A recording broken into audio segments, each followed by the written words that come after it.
Hi there, welcome to another presentation of the Globe Sound Healing Conference. We've got Liz Addison now. Hey Liz. Hey Dave. Liz is a composer, musician, dancer, and Akashic Records consultant. She has produced 16 albums, numerous soundtracks, and has toured 11 countries as a performer and workshop presenter, and done a million other things, and teaches at the Institute as well. Yes, yeah. So what have you been up to lately? In a word, enjoying life and working on lots of music and nature sound projects. Uh-huh. And you go to Africa all the time, right? I do, well, not all the time, but as often Uh, as I can, about once a year for the last few years. uh-huh. What are you doing in Africa? Well, I have a couple of things. One is in East Africa. I have a nonprofit called the Singing Tree Institute, and we plant trees to reforest the area and provide nutrition for the soil and also for the people who are primarily subsistence farmers.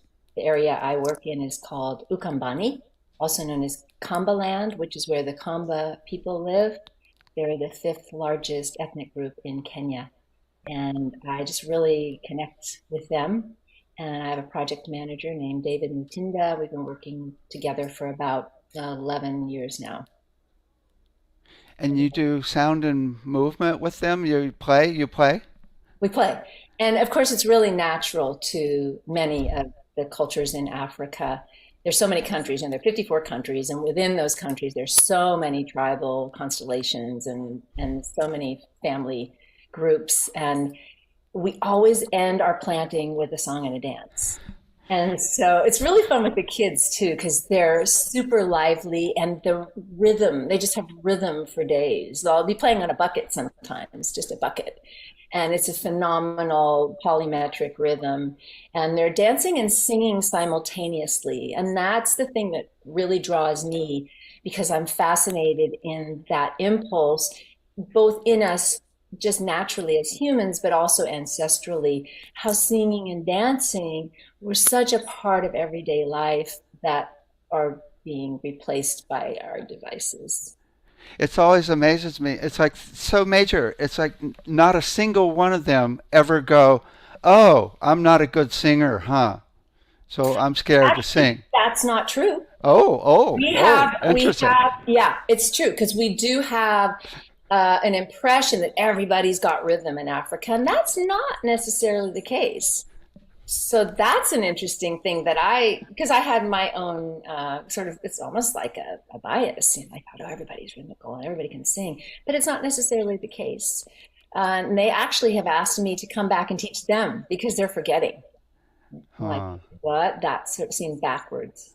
But still, since everybody sings, I mean, they're it's probably way better. I mean, it's not like they don't come out singing, right? Well, the cool thing is even the little boys, like sometimes in our culture, boys can be kind of shy and not want to do that because it's not cool. Even the little guys, it just, they're just bopping along, joining in with everybody. And there's a soloist, and in one of my favorite schools, it's called Maviani School. There's a tall girl named Irene, and she is just like one of those people that's like an elder. So as soon as she speaks, you pay attention to her. As soon as she's singing, everyone's looking at her. And she leads the group. So they have soloists. So she'll be the soloist and she'll be doing the song, and then they follow. And everybody does the movement collectively. And it's really joyful. And what I love is I feel so included when I go there. Yeah. And so you said you're doing more than one project there? Well, yes, we have three schools and one community center where we're doing the projects. This is in one rural neighborhood called Kangweni, which is near Kitui Town, which is east of Nairobi, a couple of hours. And then there's one school that's really verdant already. They have a water pump and they have big gardens and everything. And so they have banana trees and they have lots of land that's cultivated they have greens of all kinds and amaranth and tomatoes and onions. So that's really verdant. We planted 100 trees this year and then 3,500, like just regular trees to nourish the soil, and then 35 banana trees. And then we have a couple of other schools that are uh, more poor, and it's kind of frustrating because the one I just described is a private school, and the public schools that are actually funded by the government don't have floors, they don't have ceilings or roofs, so the kids have dirt floors. They have a kitchen that is really just a smokehouse that isn't used, and the land needs tending, it needs care. They don't have any play facilities or anything. So we're working on making that more healthy, because when you grow the plants, the whole community can benefit. It doesn't just belong to the school. Parents, families. So My friend Carrie put together a program for doing organic planting, and it went viral in Uganda. wow. And the one guy took off and started spreading it everywhere in Uganda, and because of that, he got elected prime minister. And now they're doing this whole organic farming thing all through Uganda. Yeah, and permaculture is becoming a really important thing there. They're learning some techniques from us as well as they have their own techniques. The day I arrived in Kenya last year, the president literally designated the day we were planting, I think it was November 13th, as National Tree Planting Day. And we were like boots on the ground, and we had some officials come out and take pictures with us. They didn't really do anything. They just like held a tree and took a picture. But it was really cool because they're getting hip, as we all are, to how important trees are. And his ideal was to plant 3 million, I believe. I think, if every person planted one or two, they would have that many trees each year. Nice. And then I just saw an email from you where you just got a water tank in. We did. I am so thrilled. I got my first funding from the Rotary Club, which was super cool. And I have a list, and people have donated money, and we got a water catchment tank, and they have huge rains there. And so it fills up in a rainy season.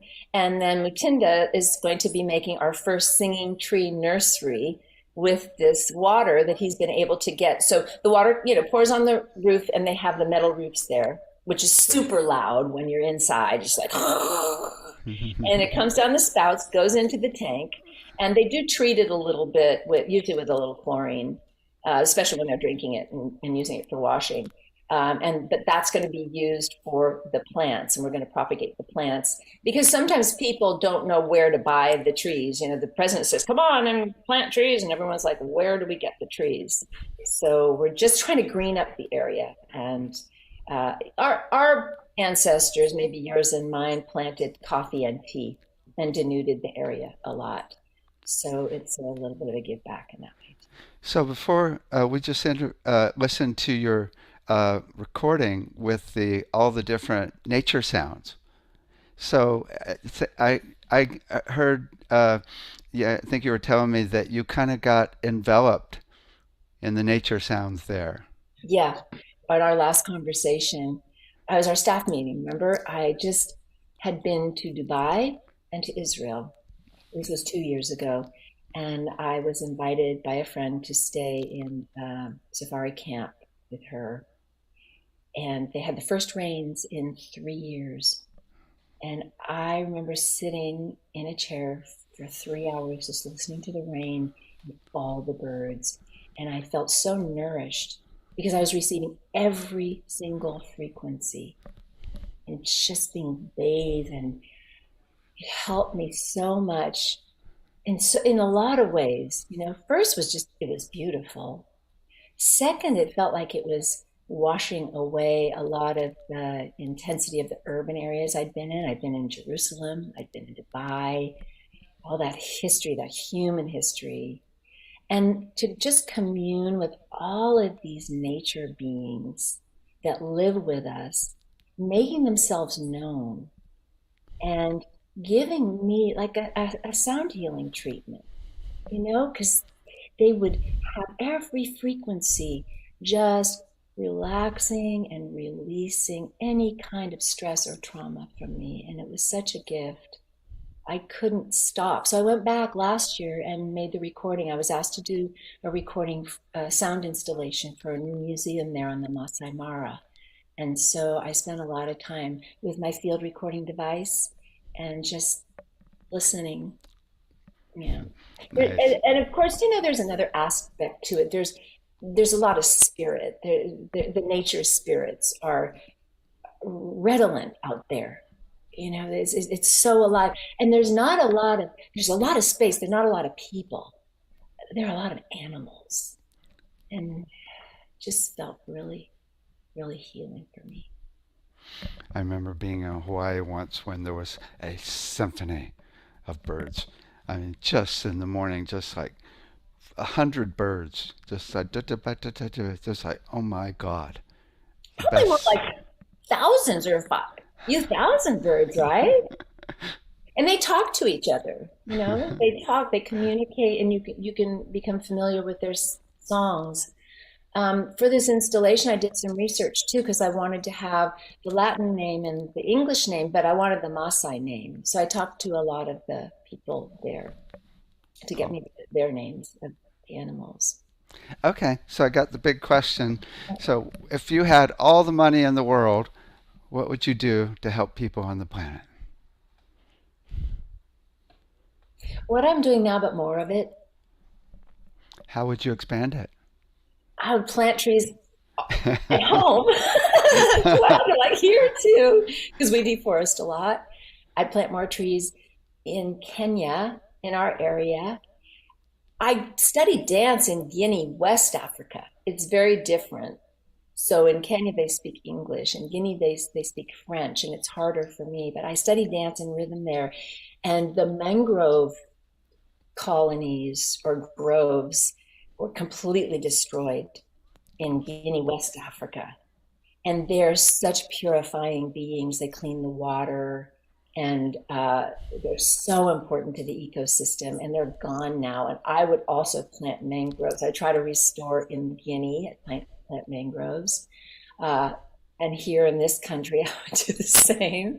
And then I just keep writing music with nature themes and incorporating nature sounds when it's appropriate, and also helping us to remember, reconnect with the natural world around us because we're destroying it at such an insane rate, with so many endangered species, uh, that that connection to all of our brothers and sisters being lost, I think, is a shame.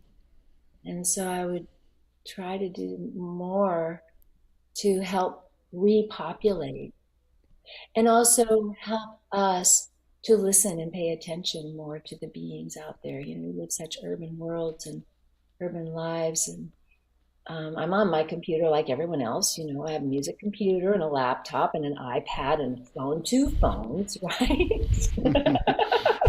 And I'm just sucked in, as everyone else.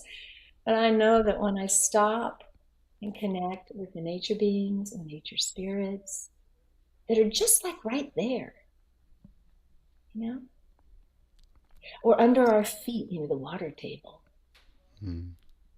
just and connect to them as members of my family, members of our family. I think that would be doing a service to us as humans. Nice. Okay, so what's your main focus with your work? Mm, pretty much that. I think as a light worker, my main focus is to bring more light into the world through whatever I'm doing, whether it's writing music or doing an Akashic consultation or working with a student on empowering their voice. My focus with the vocal work, like what I do with your community at the Sound Healing Institute, is to become aware of the vibration of our voice and use it as a tool to clear stuck energy. We're human, we're dense, stuff happens, there's trauma and tension and toxins. And I've found that the voice, pardon me, is a really great tool to help move that energy out. And we carry that instrument with us all the time. It's such a blessing. We don't have to go somewhere and reach for the instrument. We carry it with us. What's the best way? So it's interesting when you say that, I think of, okay, I've got like, stuff that happened this week or this morning or whatever to let go of. But I've also, I drank a bottle of mercurochrome, which when I was 1 year old, and You had my did? stomach, yes, my had to have my stomach pumped, which is mercury, right? So I take on entities pretty easily.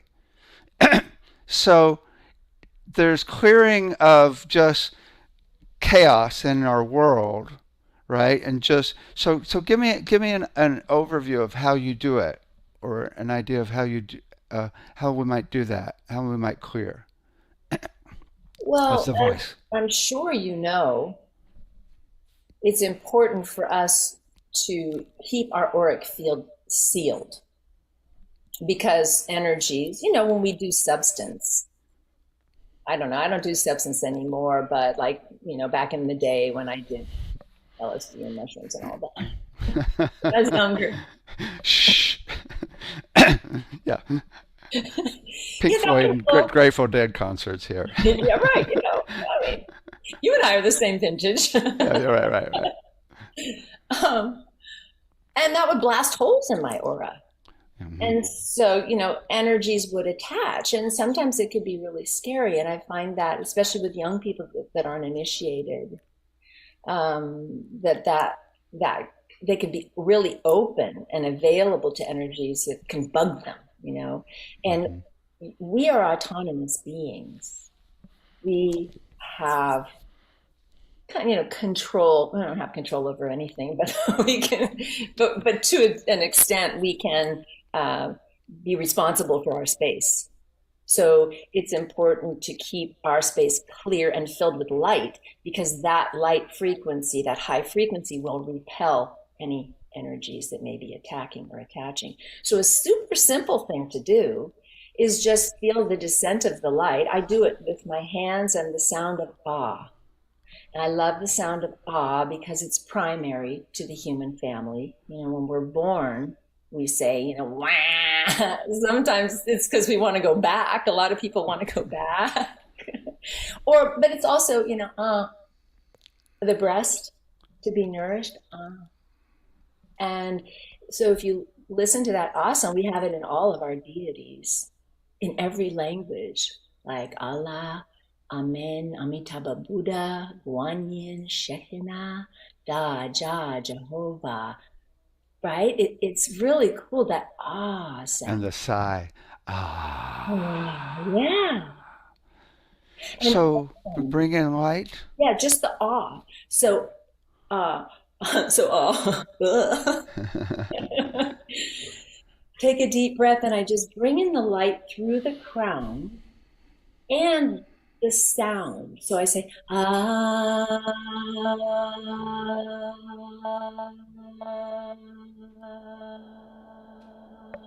Oh, put on your original sound if you don't have it on. Oh, don't I have it?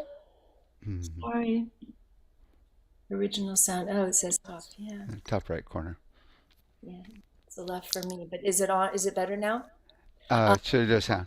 Uh, A little better. Yeah. sorry. Oh. So what I'm doing is I'm intending, seeing that current of light from the spirit realm, from the divine realm coming into my crown, and then filling up the luminous egg, the energy body and the physical body. And what's so much fun about using the ah sound is that it magnifies and amplifies the volume and the power of that ah sound, of that vibration. By the time I'm getting it around my ears and my face and my head, I can literally feel the vibration and work with it, and then just draw it down to clear out what isn't serving my highest good, and also just fluff out that light, luminous egg. Do you want to do it? Sure. Uh,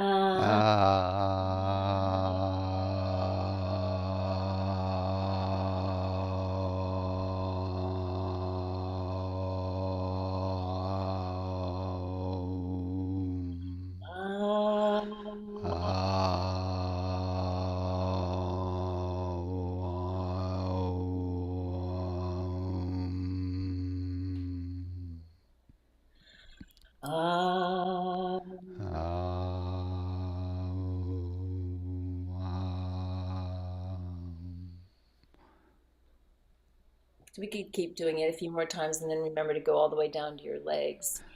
But I start to feel the sound. I start to feel it in my hands.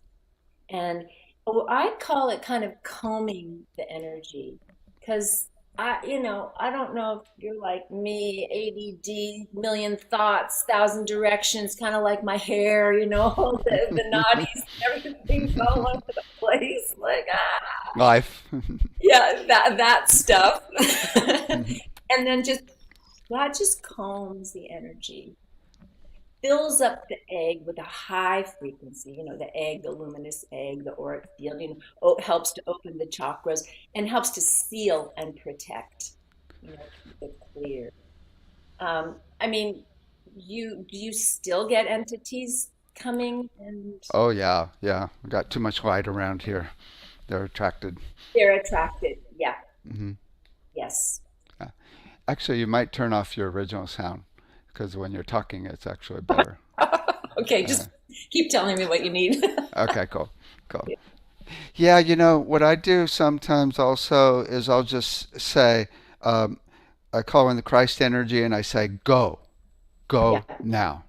Yeah, and that seems to work as well. It's true, and that's something I have taught in our classes because it's important to be a little fierce with it. It's taught me to be fierce because I instead of nicey nicey all the time, nicey nicey nicey. It's like, no, only those who have loved us for always and since always are welcome here. All others are banished and must go. I usually use a rattle, and that sound just cracks it up and sends them away. And it's important, like use your spiritual discernment, use your third eye. If you think something's there, it's probably there. Trust yourself. I'm not just saying you today, but like whomever's listening, trust ourselves to have that sixth sense and send away whatever doesn't serve our highest good and be fierce and be real about it because they don't have any business in your sacred space. I love it. I love it. It's interesting. I always ask in my open house, how many of you know when you're at home, when you're you? And only a quarter of the people know. And so if you don't know, then you don't know when you're off and when there's like other energies in. That's interesting. But don't most people have a sense about it if you say if you feel uncomfortable in a situation you try. Yeah, I'm sure that, but it's like people don't know where they're at peace because they're not used to being at peace, I think. And they're kind of, in their head or got whatever emotions going on and they're just riding the emotions. They're just in their emotional body, right? Okay, so that's really cool because as you were saying that I realized that one of the first things we do in my program is just ground, right? We do a step. I call it the magnetic step. This is the first step I was given in my sound and movement program, the magnetic step. And I literally was told, this is kind of revealing, but I was told by the Earth Mother, pay attention to where you put your feet. Then you will always know where you are. Wow, so just being present in the moment with with it's like where I learned actual grounding on a boat on the Nile River. And I realized it's really about just feeling gravity, right? I mean, we just take gravity for granted. I mean, we completely forget the Earth is pulling us to the center right now. And kissing our feet. It's such a I love that. I love that. yeah, kissing our feet and then just being magnetized right to the earth all the time. I mean, we are here, especially a lot of intuitive type people and a lot of, you have a lot of really beautiful spiritual people that come in. And a lot of them are like up in the upper chakras and kind of wanting to pop out and go. And part of our job, I think, maybe as instructors, is to ground it in. Bring it here to the earth plane. Bring all that beautiful love energy, that healing energy, that compassion for other people. Anchor it into the earth plane while we're in a body. And if, we're not in a body very long, I'm getting older, I'm like, oh my gosh, so we're not here for very long. So let's anchor it here while we're here and serve our community and serve our world in that way, to bring those beautiful frequencies here and really be present with it. So just feeling our feet is a I good think it's much healthier too when you're in your body versus flying around. It's actually because I mean it's we're physical beings here, right. right? We're all Hmm. of it. Yeah. Yeah, we are truly. And the body, mind, spirit, emotions, it's important not to just pay lip service to it, but really be present in it every moment. That's So another gift. Yeah, excuse me. so you also work with Native American energies as well? I have in the past, and quite a bit. I had some wonderful teachers, Grandfather Wallace Black Elk, and other teachers as well. I was at Standing Rock, and I was honored to have been invited to Rosebud Reservation by the Grandmother's Prayer Council and to hold space and hold prayers. It was the first time in my life where I felt safer on reservation land than in U.S. land. Um, However, in recent years, I'd say the last decade, my energy has turned more toward Africa. And, um, and I'm a white girl, so I want to be very respectful, to be very respectful. And you work with chakras a lot as well, huh? Yeah, I work with chakras a lot. I think it's such a beautiful, elegant blueprint for leading a balanced life. I really, and I know you do too. That was my first family of chants that I got for my kinetic voice program, which is this vocal and movement program I've developed, was the chakra chants. Um, they, I think, have helped me a lot practicing that much. And you know how it is when we do this work, like a lot of people that will come to your program are interested in sound healing, but then go through this whole transformation, right? Right. And I think it's the same for us who are working in the field.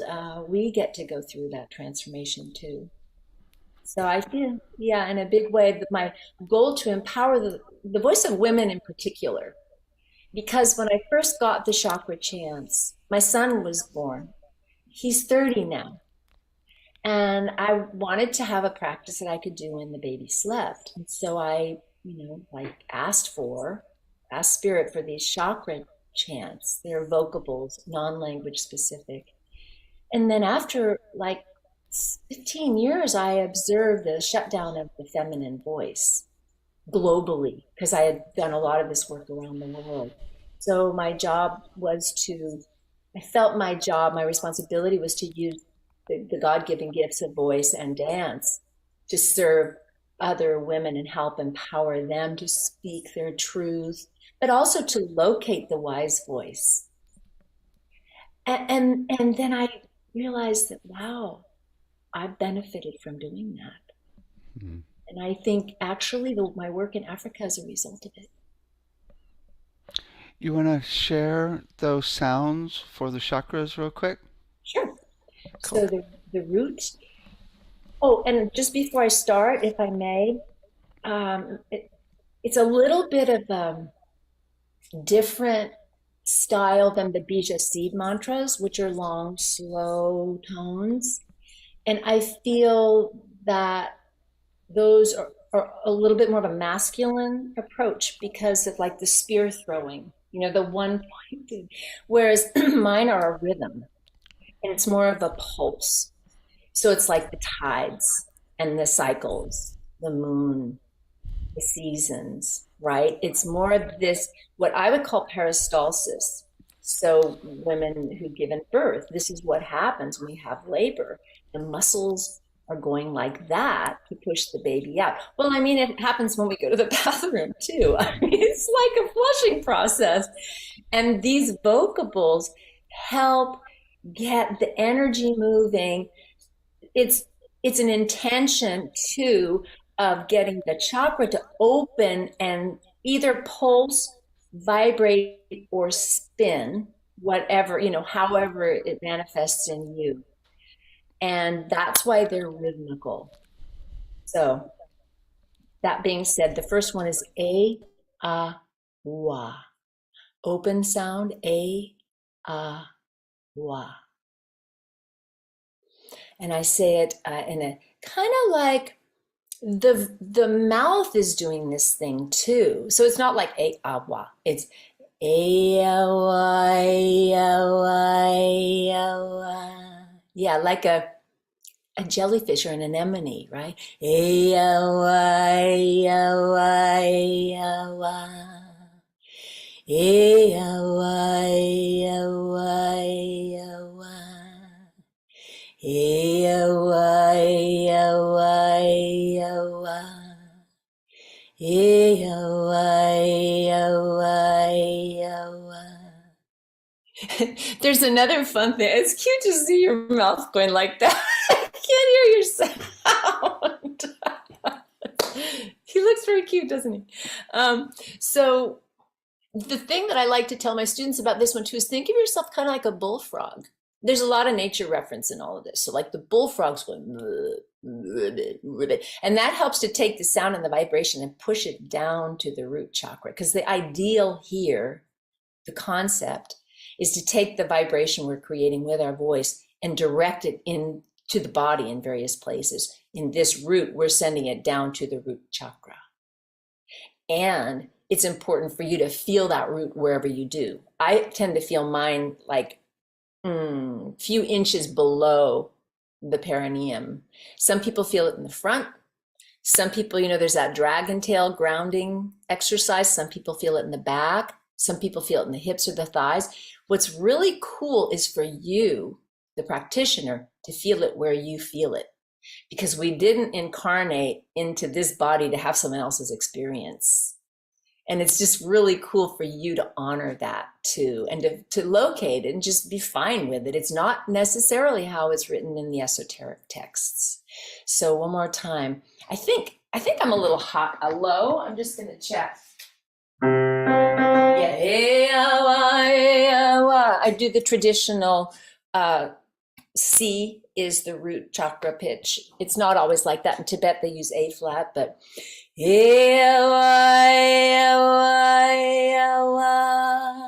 your turn. Ewa, ewa. Ewa, ewa, ewa. Ewa, ewa, ewa. Ewa. Ewa. Ewa. Ewa. Can you feel it on the root, Dave? Mhm. Yeah. Ewa. Ewa.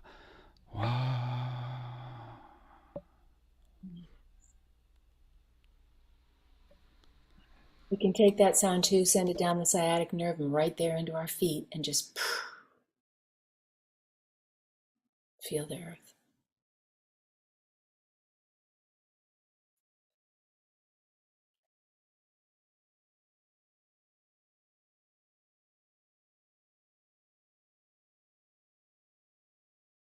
That particular rhythm is in six for the musicians out there. 1, 2, 3, 4, 5, 6. 1, 2, 3, 4, 5, 6. Really great for dancing and for a nice cycle. It's like a waltz. 1, 2, 3, 2, 2, 3. Yeah, so it's got this really nice lilty feeling. The next one, the sacral chakra, is also in six. It's a little bit different, a little faster. And what I do is I use this kind of a pulse. So once again, it's that feeling of, the um, peristalsis, but it's a little bit of a different direction. It's like dropping into the magnetic gravity field and then breath up, drop. And I usually do it standing, but I'm sitting, kind of straddling the chair. There's a little pulse. And that helps to locate the sacral chakra because it's a little bit private. It's a lot bit private. And for some people, there's been a lot of trauma there. So it can be, it's protected and it's, so just this little pulse. And if you think of your hips maybe like containing water, like a pool, it's just making a nice little ripple. So it's again, just the A, ya, but the rhythm of it goes like pushing the air out. So a, it's a little higher. A, ya, a, ya. Your turn. Yeah.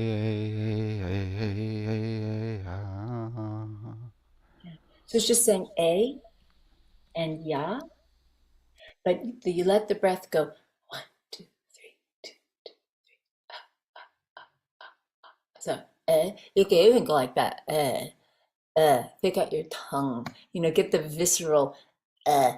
Feel the gullet. Feel all the way down the sacral chakra. So you say yeah.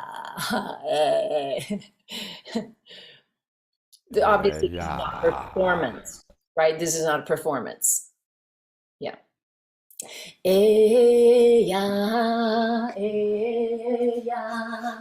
Hey, ya, hey, ya. Hey, yeah, hey, yeah. Hey, ya, hey, ya. Good. Hey, yeah, hey, yeah. Hey, hey, ya, hey, ya. Hey, yeah, hey, yeah. Hey, ya, hey, ya. Hey, yeah, hey, yeah. Hey, ya, hey, ya. Good. And then start to feel maybe some vibration in that area because, the whole intention is to take that vibration here. We kind of split it. It goes out here, but it also goes down to the sacral. And the pulse helps to drop it down a little bit and to locate it in your own process. Yeah, yeah, yeah. Hey, ya, hey, ya. Yeah, yeah. Hey, ya, hey, ya. Nice. And now maybe you're feeling a little movement in both the root and the sacral. Yeah. And I find that once I kind of start that pulsy thing, it's hard to stop it. Kind of relaxing.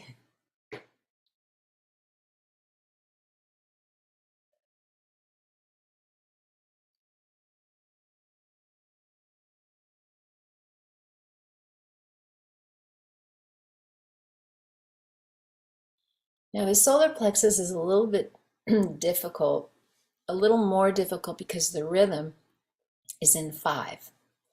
And I remember kind of wondering why Spirit gave me that rhythm in 5 because it's complicated. I love odd meter like 5 and 7, do that in Indian music and the avant-garde. But then I looked at the pictures and it has the petals. The lotus blossoms have 10 blossoms. And I'm like, okay. Yeah. And a lot of times I will do a cycle of two, so it's an even number because it's a little bit easier, because five is tricky for our Western minds. We're not used to doing odd meter music. We want to do four or want to do three. This has both really, and what I've found is that five helps to confound the mind a little bit. And this is a place of the ego. So we want to be caught off our guard and not into our typical egoic thing. So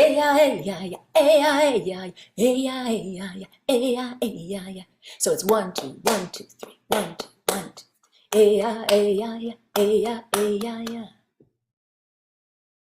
Yeah, yeah, hey, yeah, yeah, yeah, hey, yeah, yeah, hey, yeah, yeah, yeah. Good. So that's doing a triplet. I'll go slower. 1, 2, 1, 2, 3. 1, 2, 1, 2, 3. 1, 2, 3, 4, 5. Yeah, yeah, yeah, yeah, yeah, yeah. Hey, yeah, hey, yeah, yeah, hey, yeah, hey, yeah, yeah. Perfect. Yeah, yeah, yeah, yeah, yeah, yeah. Hey, yeah, hey, yeah, yeah, hey, yeah, hey, yeah, yeah. Very good. And the cool thing about here is you kind of can drop. So this is the diaphragm expanding. You can kind of drop and kind of squeeze a little bit that diaphragm area to activate that solar plexus. Aya, aya, aya, aya. Hey, yeah, hey, yeah, yeah, hey, yeah, hey, yeah, yeah. Aya, aya, aya, aya. Hey, yeah, hey, yeah, yeah, hey, yeah, hey, yeah, yeah. Yeah, yeah, yeah, yeah, yeah, yeah, yeah, Hey, yeah, hey, yeah, yeah, hey, yeah, hey, yeah, yeah. yeah, yeah, yeah, yeah, yeah, yeah. Hey, yeah, hey, yeah, yeah, hey, yeah, hey, yeah, yeah. Yeah, yeah, yeah, yeah, yeah, yeah, yeah, yeah. Hey, hey, hey, yeah, yeah. Hey, hey, hey, yeah, yeah. Yeah. So when we have the movement part, we're like, yeah, yeah, yeah, yeah, yeah, yeah, yeah, like really get, because it's the place of the will and the ego and self-worth. And it's great to just get all these preconceptions of ourselves out and just be, you know, just be Dave, just be Liz, just be like, I say to people, if you're an elk, just be an elk. You're just an elk, or like, I'm just an orchid. And it gets really fun. It gets, yeah, yeah, yeah, yeah, yeah, yeah, yeah, yeah, yeah. And again, I was telling you how these have helped me personally. I never really talked about that before, but it's helped me because I was so shy when I was little and I had a hard time speaking up. I know. Did you see what he just did? He's like, you were shy. Yeah, I'm shy. I was shy. My daughter calls me an introverted extrovert. So, we are so many different things, right? But this has really helped to and just, okay, just here. Not in the ego sense, but just here. Being in your power equal to everyone. Yeah, just one of many. And the miraculous one of many. We're not special, but we're unique. That's so cool. Yeah. Should I keep going with the heart? Yeah. Oh, yeah. Can't wait. I was just waiting for the heart. You're such a heart-centered guy. um, this one's really different. So the first, so you did hit on it a while ago when you asked me about being on the American Indian medicine path. I did a lot of ceremony. I was studied a lot, and I was on the path, had teachers. So those first three are very, very rooted, and they do have a resonance with the indigenous people of this land. And so they have that very anchored feeling, and I'm very grateful for that teaching. The upper chakras are very different now. in addition to receiving the vocalizations, the vocables, I received totem animals. So the first was the snake for the root. The second was the dog, the canine, like the wolf, and the pack animals, these very loyal group pack animals. And then the third was the lion, the roar. And talk about being what you are. That voice of the lion, you can hear it 2 miles away. So for the heart, it's the hummingbird. That's the totem I was given. Completely different energetic. And that, excuse me, that vocable is we. All my relations, we.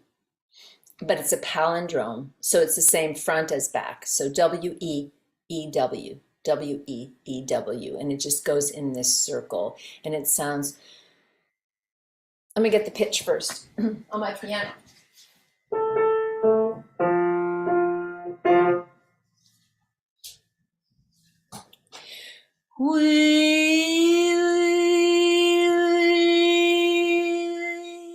There's that pulse again.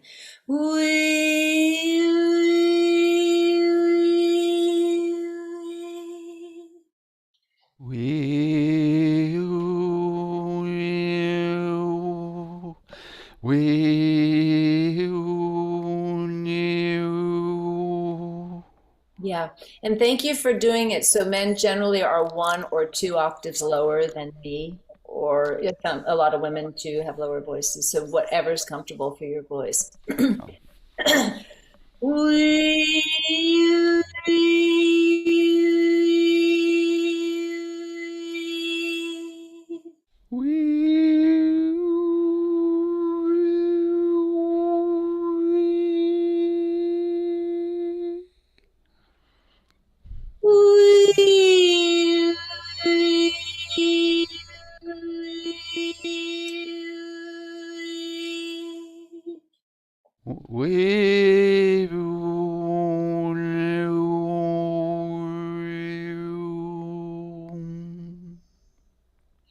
And Dave, when you think of the we, you can think of like all our relations if you want. Think of the we. There's something about the opening, the we, and singing to all of us, all of us.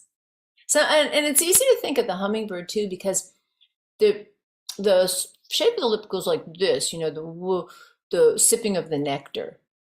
So the kiss is modified feeding shape or movement, So there's that inherent in this. It's the nourishing and feeding the others, all our relations. So it's like the feeding, and then it expands.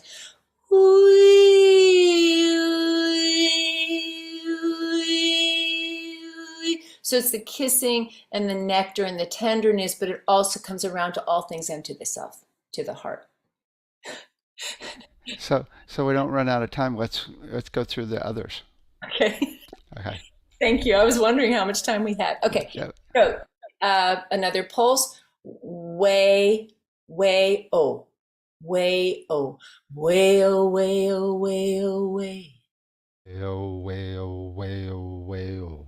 Way, oh, way, oh, way, oh, way. Way, oh, way, oh, way, oh, way. Well, well, well, well, well, well, way. Well, well, well, well, well, well, way. Well, well, well, well, well, well, way. Well, well, well, well, well, well, way. Way, oh, way, oh, way. Way, oh, way, oh, way. Way, oh, way, oh, way. Way, oh, way, oh, way. Nice. Okay, third eye. I think you made fun of me one time about this one. This is where I got the Happy Shaman name, maybe. Because if you just read it, it's Bibiwa. It's the Bibiwa, right? But the Bibiwa.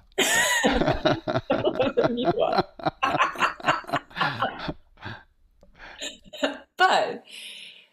That's just a rhythm. So it's a. My composition teachers in grad school told me that I wrote unidiomatically for my instruments often. And I'm doing the same because I'm trying to get the lips to be percussion instruments. So hence the so it's like a thread coming out. It's coming out. It's going up to the third eye, and the lips are making the rhythm. Bibiwa, bibiwa, bibiwa. Bibiwa, bibiwa, bibiwa, bibiwa. Bibiwa, bibiwa, bibiwa, bibiwa. Bibiwa, bibiwa, bibiwa, bibiwa. Bibiwa, bibiwa, bibiwa, bibiwa. Bibiwa, bibiwa, bibiwa, bibiwa. Good. And you can send the vibration up, kind of like through the bones here and up here to the forehead and out, to the pineal gland, and then front and back. Let it go up and out. Bibiwa, bibiwa, bibiwa, bibiwa. Bibiwa, bibiwa, bibiwa, bibiwa. Bibiwa, bibiwa, bibiwa, bibiwa. Bibiwa, bibiwa, bibiwa, bibiwa. Bibiwa, bibiwa, bibiwa. Bibiwa, bibiwa, bibiwa. Good one. That's funny. It's like the E part is what's coming through the third eye, huh? Yeah. Uh-huh. And if possible, keep the eyes open to stay really present. Bibiwa, bibiwa, bibiwa, bibiwa.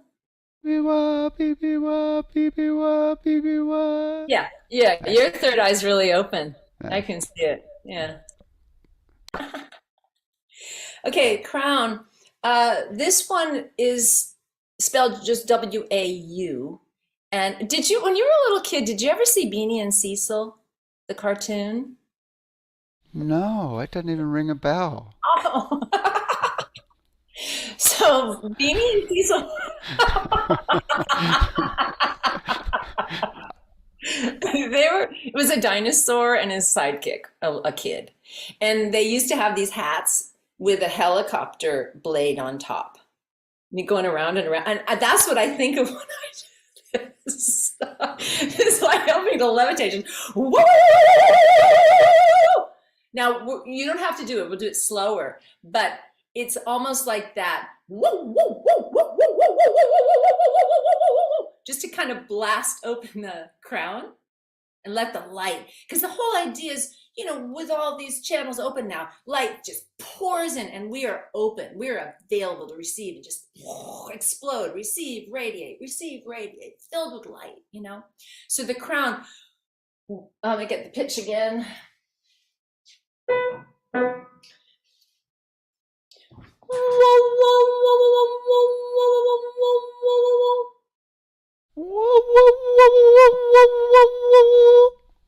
Good. So what I do is I throw the sound around in the back of my throat and up through the crown.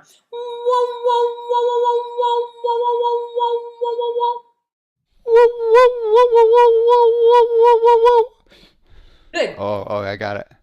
I get rushes when a crown opens up. Yeah. It chills. It worked. Hey. Yeah. Good for those, right?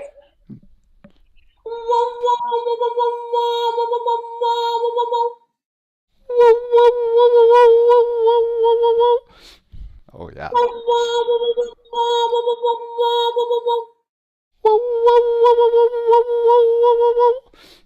Great. So now we're fully cooked. So let's then just take a second and feel our feet.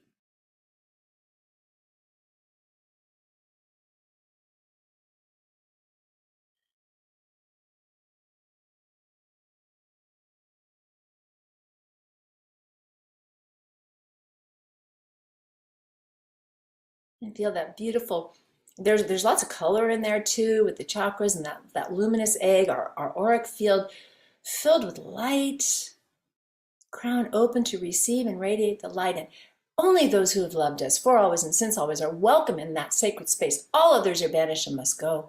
And we're sealed and protected. and beautiful.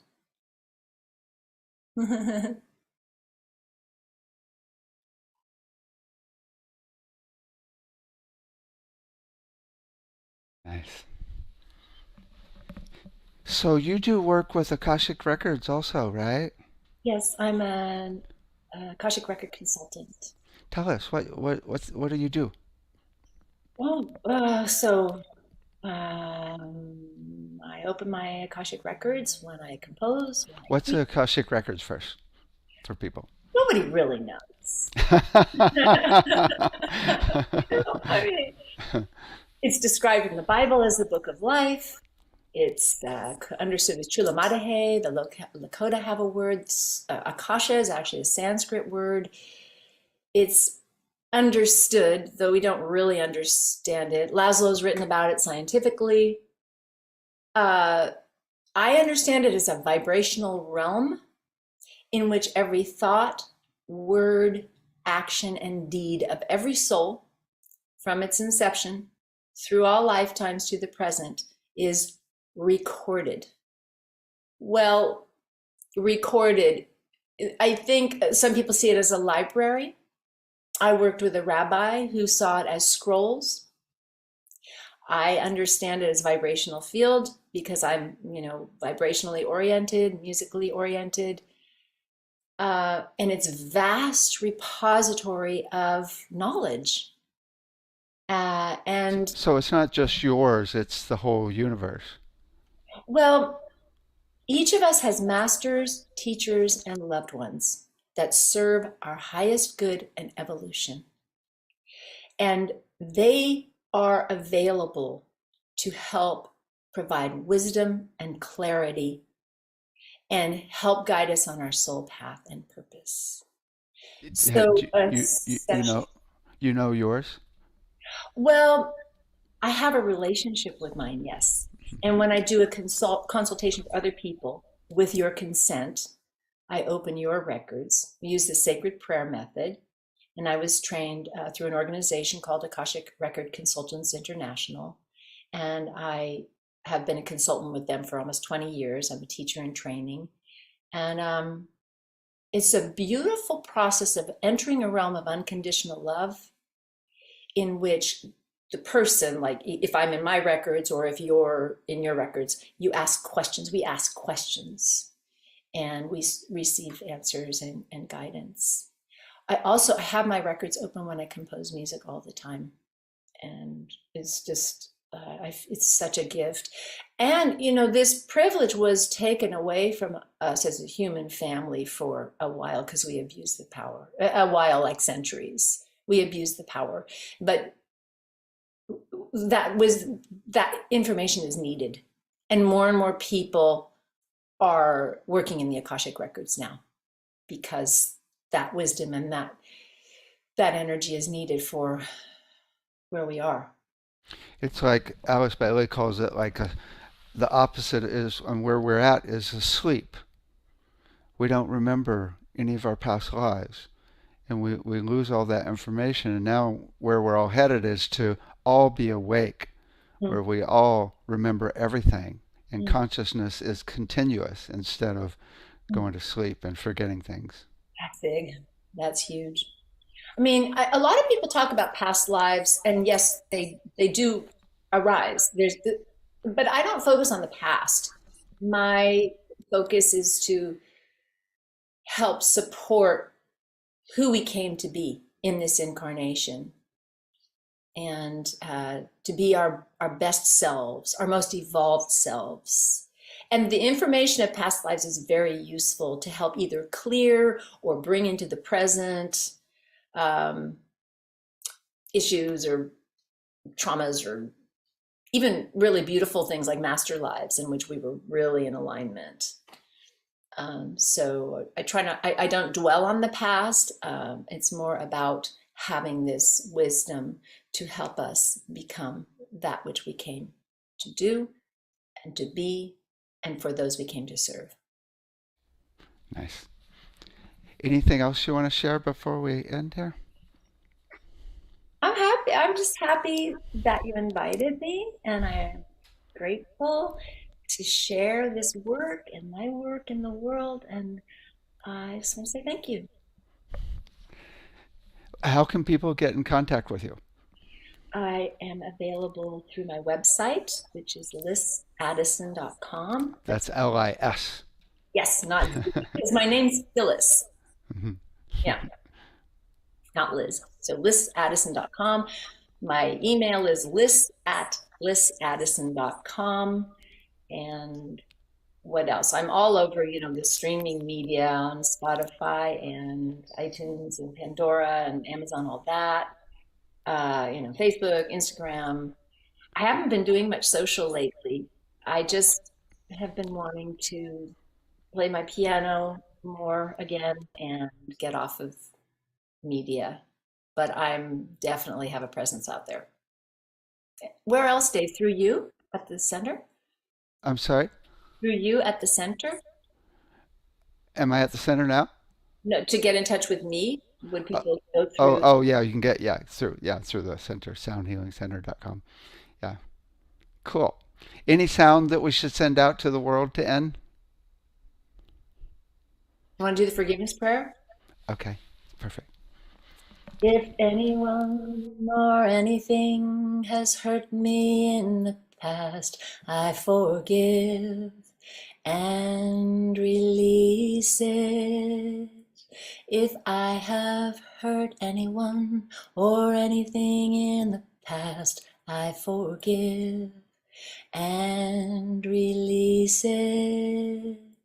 If I have hurt myself in the past, I forgive and release it for the highest good of others and myself. For the highest good of others and myself. For the highest good of others and myself. For the highest good of others and myself.